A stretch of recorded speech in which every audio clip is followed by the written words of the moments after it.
হঠাৎ মন চাইলো নদীর চরে একটু ঘুরে আসি। 3 রাস্তার মোড় থেকে অটোরিকশায় চেপে বসলাম আমরা 4 জন। আমি, সুমন, সাব্বির আর পারভেজ। গন্তব্য কামারেশচর। কলেজ মাঠে নেমেই দেখি বিশাল ভিড়, ফুটবল খেলা চলছে। আমার কামটা কখন করবো?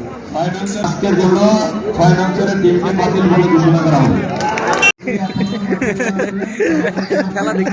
খেলা দেখতে আইসা দেখি যে মারামারি। 6 নং চরের একজন খেলোয়াড় আহত হওয়ার পর শুরু হয় ধাক্কাধাক্কি, গন্ডগোল, শেষমেশ খেলাই বন্ধ। ভাই আপনি এইখানে কি কাজে আসছেন? আমি নদীর পাড়ে একটু ঘুরতে যাচ্ছি, খুশিতে ঠেলায়। রং স্টেটমেন্ট। মারামারি তো দেখতে পারি না। এই যে আমার বড় ভাই, নাম হলো সুমন। আমরা হাঁটা ধরলাম নদীর দিকে, কিন্তু নদী কই? চর ছাড়া তো কিছু দেখছি না। তাই ভাবলাম বাজারটা দেখে আসি, কামারেশচর বাজার। এক দোকানে ঢুকে খেলাম গোলগুলি, তারপর মিষ্টি। ভালো না সুমন তুই ক।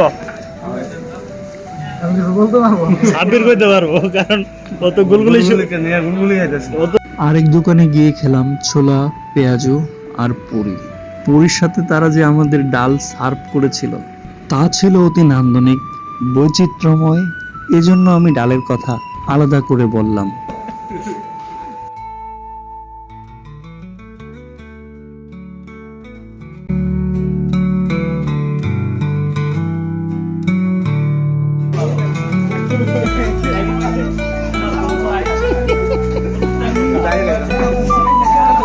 এত মজা উঠতেই পারতাম না।